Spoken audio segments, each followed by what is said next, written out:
টাকা লাগলে টাকা নিয়ে ভালো মাপের কুচি দে, রাগ করলা? 1 2 3 4 সিন্ডিকেটের পুটকি মার, রাগ করলা? আসলেই রাগ করারই কথা, কেননা ছোটোবেলায় অনেক কষ্ট করে মাতৃভাষায় অনেকগুলো বকা শিখেছিলাম, আর এখন চর্চার অভাবে সেই মাতৃভাষার সেই বকাগুলো এখন বিলুপ্তির পথে। তবে বাফুফে কুচি নিয়ে যে ড্রামা বা নাটক শুরু করেছে তার জন্য মূলত এই ছোটোবেলার মাতৃভাষার সেই বকাগুলো আবারও চর্চা করতে শুরু করে দিয়েছি। যদি আমরা ফুটবল ফ্যানরা এই বকাগুলো যদি চর্চা না করি তাহলে তারা শুধরাবে না, আর তাদেরকে এর চাইতেও ভালো ভাষায় সম্বোধন করার কোনো প্রশ্নই ওঠে না।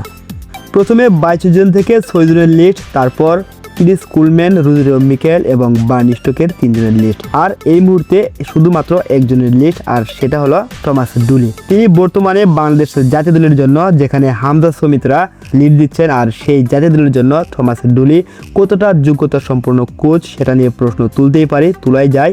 আর এই বিষয়ে বাফুফে যেন কানি নাড়ছে না। তার জন্য মূলত ফুটবল প্রেমী ভক্তরা যারা বর্তমানে বাফুফের গেটের সামনে বিক্ষোভ করছে, মিছিল করছে এবং ভালো একটা কোচের জন্য আন্দোলন করছে, সেখানেই তারা স্লোগান দিচ্ছে 1 2 3 4 সিন্ডিকেটের পুটকি মার, টাকা লাগলে টাকা নিয়ে ভালো মাপের কোচ দে।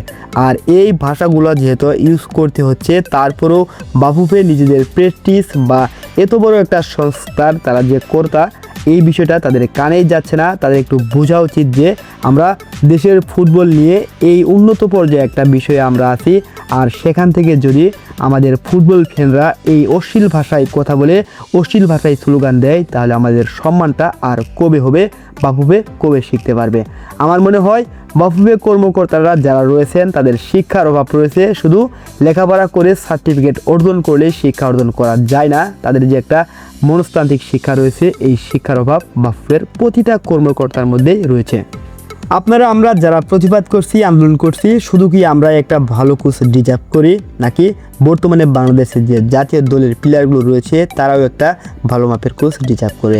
জাতীয় দলে যদি হামজা চৌধুরী, সামিদ সোম, ফাহমিদুল ইসলাম, কিউবা মিচেল এবং ডেকলান ও রুনাল সুলিভান এরা যদি না থাকতো, টেবুল ইসলাম এবং জান হাকিমের পাইপলাইনটা যদি ক্লিয়ার না হতো, তারপরে না ভাবা যেত যে কাবরেরো কিংবা তার চাইতেও একটা নিম্নমানের কোচ বাংলাদেশে দিলেই চলবে। কিন্তু যেহেতু দলে হামজা চৌধুরী, সামিদ সোম রয়েছেন, ফাহমিদুল ইসলাম, কিউবা মিচেল, জামাল ভুঁইয়া এদের মতো বেশটি প্লেয়ারগুলো রয়েছে একাদশে, তারপরেও কেন আপনি একটা ভালো কোচ নিয়োগ দিতে চান না, কেন নিয়োগ দিবেন না? আর এই বিষয় নিয়ে আমরা ফুটবল ভক্তরা যারা প্রতিবাদ করছি, আমরা মন থেকে বলতে পারি 100 মধ্যে 100% আমরা রাইট। আমরা যে প্রতিবাদ করছি সেটা যুক্তিসঙ্গত এবং কারেক্ট। বিভিন্ন গণমাধ্যমে এবং বিভিন্ন সাংবাদিকের মাধ্যমে যতটুকু জানতে পারলাম, বাফুফে 22 তারিখে সেই থমাস ডুলিকে বাংলাদেশে আনবেন, আর সেখানে তারা ডিসিশন নিয়েছেন বড় সড়ো একটা আয়োজন করে থমাস ডুলিকে বাংলাদেশের জাতীয় দলে নিয়োগ দিবেন। আর 24 তারিখে যে ক্যাম্প শুরু হবে সেই ক্যাম্পে তিনি স্টার্ট করবেন। যদিও ক্যাম্পে হামজা চৌধুরী সরাসরি প্র্যাকটিস করবেন না, তিনি সরাসরি সান মারিনোর ম্যাচে অংশগ্রহণ করবেন। তাছাড়া বাংলাদেশের ঘরোয়া লিগের যে প্লেয়ারগুলো রয়েছে তারা 24 তারিখ থেকেই অনুশীলনে অংশগ্রহণ করবে। আর এখানে দরকার ভালো মাপের একজন কোচ, আর এখানে বাফুফে থমাস ডুলিকে নিয়োগ করেছেন। যদিও ট্রান্সফার মার্কেটে একটুক্ষণ আগে দেখলাম যে থমাস ডুলি বাংলাদেশের কোচ হিসেবে নিয়োগ পেয়েছেন, আর আন্দোলন করার পর তার কিছুক্ষণ পরে দেখতে পেলাম থমাস ডুলির নাম সেখান থেকে গায়েব হয়ে গেল।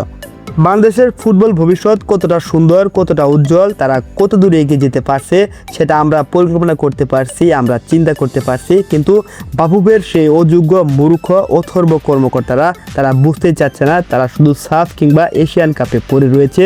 তাদের কোনো স্বপ্ন নেই যে বাংলাদেশের এই প্লেয়াররা কোনো একদিন বিশ্বকাপ খেলবে, তারা বিশ্বকাপ খেলার জন্য প্রতিযোগিতা করবে। তাদের লক্ষ্য কিভাবে সাফ জয়লাভ করা যায়, কিভাবে এশিয়ান কাপ জয়লাভ করা যায়।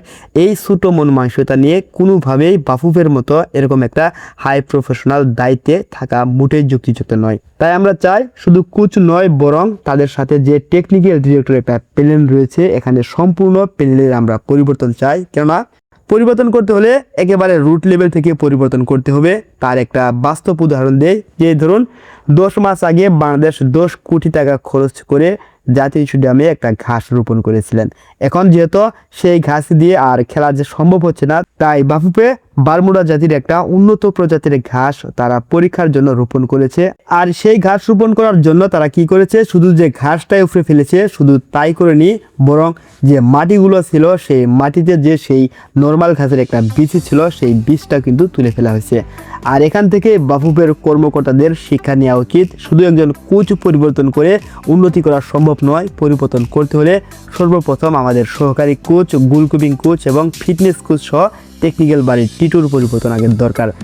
দেশের সকল ফুটবল প্রেমীদের আহ্বান করছি, আপনারা যারা এখনও আছেন অবশ্যই আমাদের সাথে আন্দোলনে যুক্ত হন। কারণ আমরা যদি আন্দোলন না করি তাহলে বাংলাদেশের এই ফুটবল, বাংলাদেশের এই স্বপ্ন, আমাদের ভালোবাসার গেম, এটা অচিরেই বিলুপ্ত হবার পথে। ধন্যবাদ সবাইকে। আসসালামু আলাইকুম।